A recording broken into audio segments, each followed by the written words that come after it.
So, Reform promised to get rid of diversity, equity and inclusion in government, but they never said anything about their own party. Here is Ben Habib, of course, axed in the back, party favourite, but no more, on BBC, talking about how they're going to get rid of it. And here is the official Reform account with the slop siren and everything, saying that they're going to scrap diversity, equity and inclusion. However, the spirit of it lives on. Not in, law necessarily, but in Nigel Farage. God, why promise us this sort of stuff if you're just going to be like, yeah, okay, but we are actually going to continue it? Mm-hmm. Not necessarily for the government, but they are embodying the principles of it in their own party. Oh, thank God. Which is so much Spirit better. of DEI. If anything, they're embodying it more all-encompassingly. More organically than the Labour Party. What this has done is... filling that gap in the marketplace of parties that don't pander to DEI. Yeah. So what we essentially have now in British politics is you can pick the colour of which anti-nativist party you can vote for. You can either get green, red, yellow, blue, and now teal. Teal is the worst colour as well. It is. It's a horrible, ghastly colour. Ugly colour. Definitely don't have your walls painted teal. If you're a big fan of teal, I'm really sorry. In a bathroom at most, maybe. I'm glad I chose the other shirt today. Well, I'm not wearing teal. It's not, that's a little bit teal coloured, actually. It's kind of aqua green. I don't know. Maybe it's a little bit teal. The greeniness, I'll let you off. I think nice tie, though. You know what? My wife hates it. That's why I'm wearing it. Anyway, I would love to get to that level of pettiness. It's not necessarily petty. It's just like, if my wife and oldest daughter don't like it, then I'm pretty sure it's a good tie. So they've got to the point of their crusade for DEI within their party itself that The Guardian have actually written a puff piece about them, and I wanted to go through this today. I wanted to go over this article because it's very amusing to me. It's wonderful to have my suspicions revealed. If you were both there on election night, remember when I was saying how I'm not too sure about reform and how I'm already regretting my vote on the night? Yeah. I mean, that aged very well, didn't it? It did. So here is Nigel. He says, Reform UK candidate Raj Masood Forhad, that's his name, I presume. Is a brave individual who stands up for British values and common sense. May I remind you that the term British values has increased. It was created by Tony Blair, yeah. It has, yeah. Beforehand, of course, we knew that you couldn't have British values without being British, because we looked at the world and we saw that they weren't British, and we saw that as a problem. And we tried to colonise them and introduce them into how to be civilised, but alas, they didn't like that. Well, it was a descriptive term, wasn't it? Mm-hmm. British values was the values of the British, not a doctrinal prescription that should be enforced on people everywhere else. At the minute, we've sort of got this 1984-esque thing of, no, we've always had British values. Britain's always been a nation of values. We've always assessed people based on the content of their character because, of course, Britain was founded by Martin Luther King. Britain has always been a hive mind collective that has always agreed on everything ever. Yeah. And, the geographical location of the British Isles, Charles I, Cromwell, both agreed on, what British values were. Mm-hmm. British values just happen to harmonise with Rawlsian liberalism as well. They just happen to be exactly the same thing. So the worst kind of liberalism. Yeah. Liberalism. I can't even say it. It's so disgusting. They just happen to correspond with the ingredients that lead to our annihilation. Yes. No biggie. Yeah. So, on to the article itself. Here it is from The Guardian. I've been assaulted. Reform's minority ethnic candidate seeking local election wins. I tell you what, just a quick thing. If I ever get a good write-up in The Guardian, a positive glowing write-up in The Guardian, just take me out the back and shoot me. How has it come to this? I don't know, but it's very interesting. So I'm going to skip the byline and just go straight to reading this. So stop me if you find any interesting points. Yeah. So it says, I've been assaulted. I regularly get verbal abuse. I get death threats one time. But until the people come to their senses, I will stand, said Raj Forhad, a Reform UK candidate. For some reason, I'm reading this in broken English as well. Just so used to it. The 43-year-old who owns a software business, thankfully it's not a call-in centre, is part of a growing group in politics, British voters from minority ethnic backgrounds who campaign for Nigel Farage's party. Growing group in politics. That's interesting, isn't it? Yeah, but this is the typical, it's the fastest growing thing. It's grown from 3 to 7. giving 700% growth or whatever it is. It's like, Yeah, well, if a tumour is the fastest growing thing in my body, doesn't mean it's good. yeah, that's true. And it carries on to say, recent research has found reform tends to poll best in areas with a large white population. I wonder why. Maybe because the white population is disenfranchised by electoral politics. And desperate to have a party to turn to. And Nigel Yes. Farage sold himself as a nativist candidate. Which he's not. Yeah, no, he's not. Polling indicates the party, which is criticised by anti-racism campaigners, had a vote share of 3% amongst minority ethnic voters compared with 16% amongst white voters. So, what? So the English are looking for representation. Mm-hmm. That's it. It's our country. We're allowed to. However, the party fielded 17 candidates from ethnic minorities in 2024 in the general election, and some insiders regarded the ability to win over voters traditionally loyal to Labour, including black and Asian people in big cities, as pivotal to its growth. Now, I disagree with this. Yeah, that's crazy. There are enough English people in England to win an election. By a long way. Easily. Still 75% English. One of the things that the Scots always complained about in the run-up to their independence referendum is that, well, because England has more seats in Parliament and they always vote Tory, we always have a Tory government because we don't want that. So that within that Because we're a Labour argumentation is a legitimate point that England can determine the fate of elections, and England is still English for now. And so we can win an election on an entirely native vote if we wanted to. Yes. And it's important to remember that in the last election, only 59% of people voted, I think it was. So nearly half the country is just like, well, I'm not going to vote for any of this. So, okay, we'll give them something to vote for then. Yeah, people will be amazed at how much a turnout can change if something appealing is on the ballot. I really think so, yeah. Yeah, I think that part of the reason that people are so disenfranchised and dispassionate, why you get votes between like 59% and maybe 68 on a higher, that's the sort of upper bound I think in that the was past. the Brexit vote. It was, yeah. Yeah, but normally it's about 62%, which is still 38% of people are just like, screw it. Yeah, and crazy. when it's the one time every 5 years that you can actually have a say in how things are run, I think that that's a massive failure. Yeah. Also, because of the record voter turnout that, of course, we had during the Brexit referendum, the thing that made those people come out and vote during that referendum in the first place, all those underlying problems that they thought they were going to be able to get on top of, they're all still there. Not a single issue has been addressed yet. Yeah. And so just, if you're campaigning on those issues, you will bring those people back out again. I said this a while ago. I think people in the Southwest would actually really respond to a kind of pro-Brexit businessy talk, because a lot of them are like, business owners and independent, like not wealthy, but like well-to-do middle-class people who at the moment they're voting Lib Dem because they just don't know what else to do. But it's like, okay, well, go hard tax relief, go hard, incentive for investment and things like this. And I think you could win these people over. But anyway, the point being, Brexit was an incredibly nativist phenomenon, and everyone knew that was the case. And yet here we are, 8 years? Yeah, no, 9 years later, nothing's happened. We still don't have a nativist party. How is this happening? Sorry, carry on. So it carries on to say the local elections on the 1st of May represent a milestone for reform, which is also eyeing the Runcorn parliamentary by-election and mayoral elections on the same day. Of course, Runcorn being the constituency where that Labour MP connected with one of his constituents. Some really on-the-ground stuff there. But some party activists are already looking ahead to 2026 when London's local elections take place. Notice how they've not said a negative word, by the way. That continues throughout the whole piece. But I would love this kind of negative, not negative, neutral coverage from the press. That'd be incredible. it's amazing how this has changed. Remember when, Nigel Farage was far right and the worst thing since sliced bread? Yeah. Well, it just goes to show that all of Nigel's hard work is beginning to pay off for him, isn't it? He's finally getting what he wants, which is positive coverage from The Guardian. And minorities in positions of authority. I hope those dinner parties were worth it, Nigel. Yeah. So it carries on to say, blah, blah, blah, blah, blah. And this is a direct quote here. We're putting the same effort into bringing over true Labour voters as we did in bringing over Conservatives. London is the acid test, said Neville Watson, Reform's only Black Branch chair. The only one. There's a bit of a only. But they don't say anything negative beyond that very subtle thing.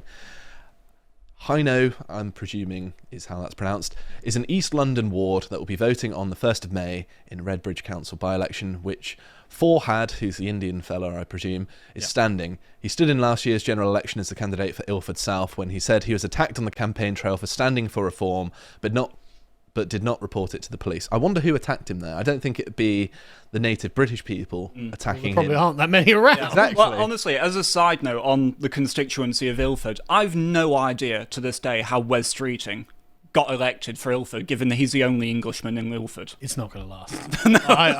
I covered this the other day. It's undoubtedly that an independent Muslim MP is going to win it next.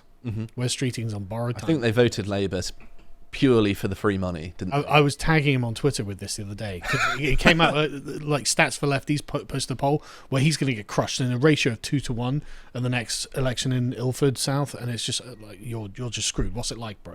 You have literally great replaced yourself. So anyway, sorry, carry on. I do enjoy that you bully MPs on Twitter. I It's great, 'cause ratioed Keir Starmer the other day on Easter. I was like, oh, okay. Yeah, it's good. little Easter egg for you. Yeah, I know.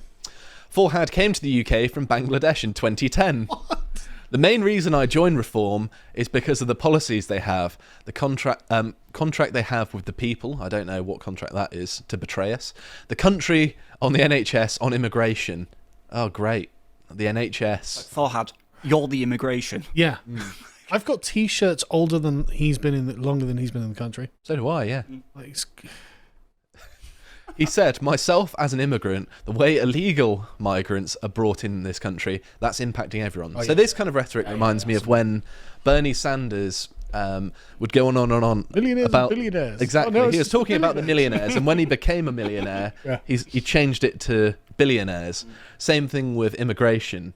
If you're a nativist, it's okay to talk about legal migration, but as soon as you're an immigrant, it's only the illegal migration. If you talk about legal, that's too far. This is Finding it down to something procedural. This is one of the things I like about Ben Habib. He is no. It's all of it, you know. And it's like, okay, great. Finally, someone's on TV saying it.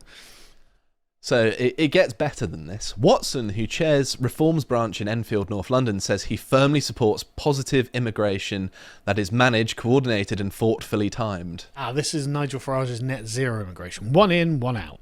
Oh, so great. we'll still get 500,000 in as long as 500,000 leave. It's like, okay. So I'm still going to be replaced, but just at the speed limit. Yeah, that's exactly. Cheers, Nigel. The thing is, this sort of rhetoric would have probably been the weather vane of where most of the country was at 30 years ago. But now people have reached such a boiling point of desperation, they're looking for something far more radical. In the early 2000s, this is exactly the kind of rhetoric Yeah. you'd expect to see. When Nigel Farage was at his prime, you know what I mean? Like, this is exactly it. Wasted opportunity, really, isn't it? So it carries on to say, it's about space, not race, the father of two said when asked how he reconciled his identity as the son of a Jamaican-born Windrush generation parent with perceptions of his party. And he says, I have the values of my family who put so much in, have always stood for, hard work and aspiration. Just a quick thing. Okay, that's great. And I appreciate the sort of decent sentiments here. I agree. Should be hard work, aspiration, blah, blah, blah. Yeah, we shouldn't be openly racially discriminating against people for the fun of it, blah, blah, blah, right? But the thing is, things have just gone too far, right? We're beyond the Boris wave now. And even normies are seeing, like, why are there so many foreigners here? What are they doing here? Where did they come from? How did they get here? So, like, these sort of old, like, classical liberal catechisms of, like, the early 2000s, sorry, the time has just run out for these. You know, I understand why you want to hold these opinions, but things have just gone far too far. Well, he goes a little bit off the deep end from classical liberalism here. Oh, okay. It says, a community activist with a background in social enterprise, youth work and SEND, which is like special needs education, things like that. Watson personally supports economic reparations for the unimaginable wrong of slavery. He said it had driven a deep-rooted and sometimes subconscious racism and left a deep, indelible mark on the lives of people. Now, this is why ethnicity is important. The lives of a people. Yeah. So it's driven a deep-rooted and subconscious racism on the lives of a people. Which people? The Jamaicans, apparently, Yeah. because he's worried about this because he is ethnically Jamaican and therefore he stands to benefit, Interesting. presumably. It's funny how whenever, the chips are down, people always side on, their ethnicity. It's almost like it's an intrinsic part of who we are or something. But so there's another amazing sleight of hand that goes on here. It's like, listen, hello, fellow British people. Don't we need to pay reparations for slavery? Well, so you need to pay reparations for slavery. No, suddenly you're not one of us when you want reparations for slavery. You're literally thinking the white people have to do that and the black people be the recipients of it. I've also traced my family history and I know there are no slave owners. No one got involved in the slave trade, and to be fair, as a Devonshire man, yours were probably abducted by Barbary pirates. That's true, yeah. And also, the way economics work, they quite often concede trickle-down economics. They say, oh, well, everyone benefited from it. Actually, no. If people in your country are getting disproportionately richer relative to you, your relative purchasing power is actually lower than it would have been otherwise. So it made domestic people poorer. And so there's no argument there whatsoever. On the plus side, I'm looking forward to receiving my reparations. That's true, yeah. Give them to Carl. So it carries on to say he was attracted to reform by Brexit, blah, blah, blah, blah, blah. It talks about some other people. There's Navtej Sangha, a former British Army bursar. I mean, he served in the military, so I've got a bit more respect for him. Absolutely. North London based, blah, blah, blah, blah, blah. But it carries on just saying lots of nice things, filling in some details, talking about, I'm a Muslim, blah, blah, blah. We're not racist. I think everyone should be able to live together. Everyone's going to be happy. Guardian is promoting reform at this point. I know, yeah. But it goes on to basically outline their positions, outline how they're ethnic minorities and how it's okay to vote reform now, because they're honestly not racist, everyone. They've got so many minorities. I mean, that's true, though, isn't it, right? They're not racist. You know, the Guardian is right. They're not a racist party. I agree. Nigel Farage is not a racist, and he is most offended when you call him a racist. He's actually, one of the things he's most insistent about in British politics is that he's not a racist. Yeah. You know, As to fixing the problems in the country, well, that's secondary. Call him a swindler, a scoundrel, a betrayer, and it all washes off his back like a water off a duck's back. Call him a racist and see how he recoils. Sorry.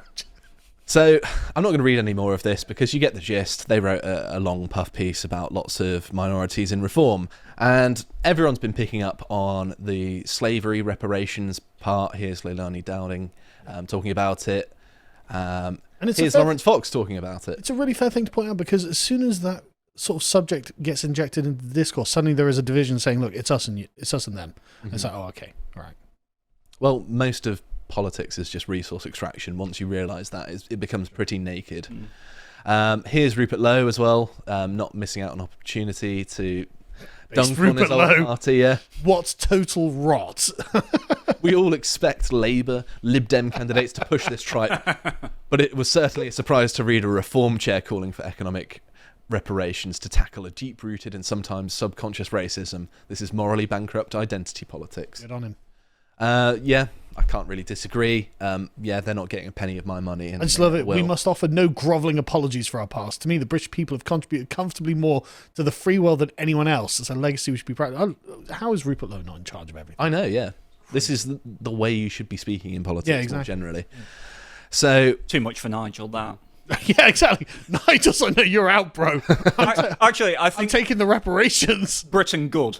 Out. Yeah, literally where we're at. Yes. Like, so, speaking of Nigel Farage, actually, you know how he's very proud of destroying the BNP? Yes. Well, there's one BNP member he didn't actually crush. Really?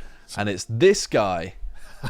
So this is that Bangladeshi national that we were reading about earlier. So here is his Reform UK read-up. He joined the Bangladesh Nationalist Party, or the BNP, when he was younger. So I posted about this on Twitter, and a mutual of mine posted that Simpsons monkey paw, where I'd like Nigel to allow the BNP in, and the monkey paw curls, and bam, we've got it. Well done, James. It was hilarious.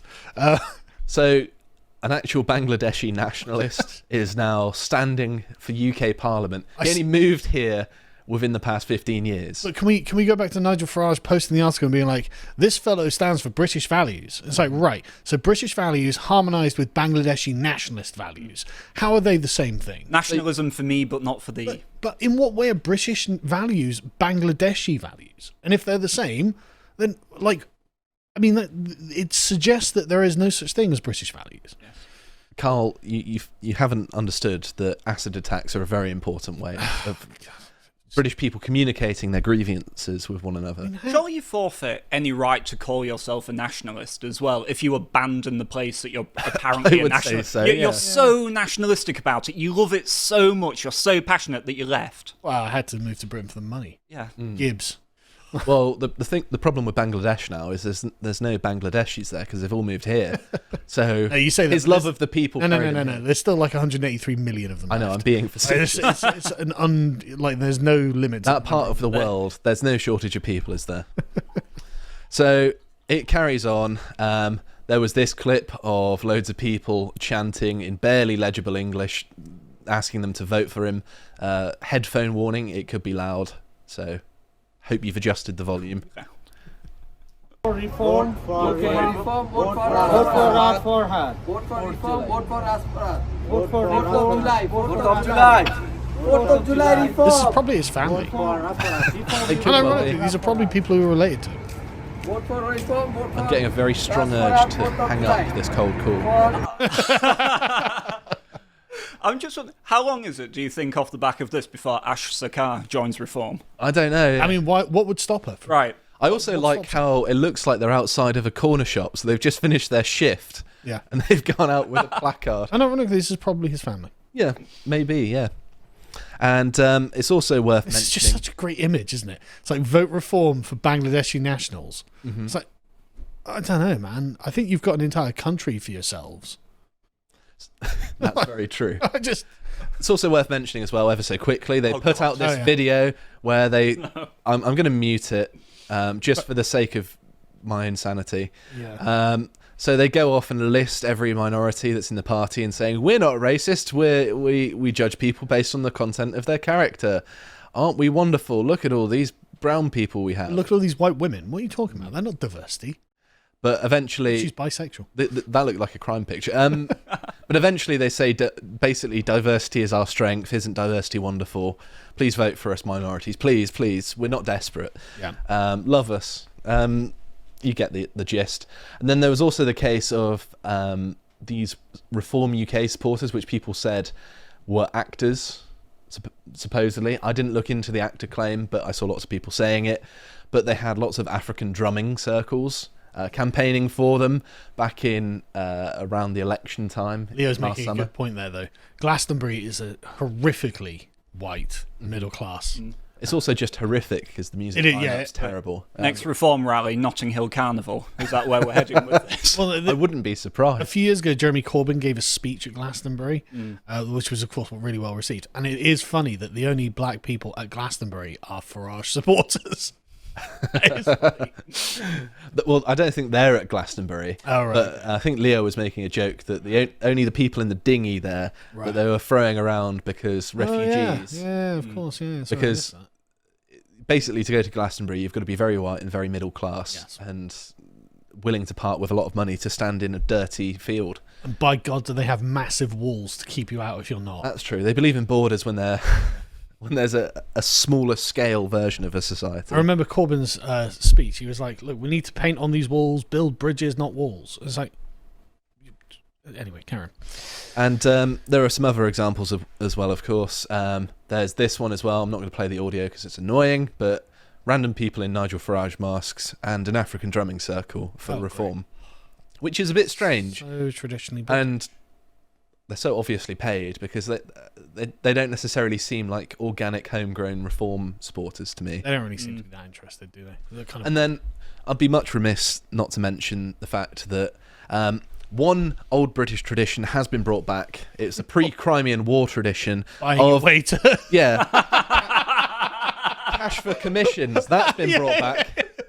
So we abolished this after the Crimean War when we struggled to beat the Russians because too many incompetent people bought their offices in the army, and clearly not learning this lesson from 1856, Farage brought in Zia Yusuf, who that's not his full name. His full name has Mohammed in.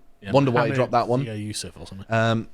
But yes, he paid £200,000 to Reform, which in exchange was no way, a bribe or anything. But in exchange, he got the party chair position. It's really cheap. 200k is not that much, especially for a political party that's got to spend millions. Mm-hmm. How much for the head of the party, Nigel? Just saying. Yeah, just since everything's on the table to be sold, I mean, we may as well ask. Do a crowdfunder. But yes, you get the idea by now that reform has no principles. It's just there to win elections now. It's for diversity. It's for a replacement. It's for cash for commissions. It's for all of these things. It's part of the problem, and it needs to go just like the rest. If you would like to watch the full uncut version that is also uncensored, head on over to lotuseaters.com to find out more.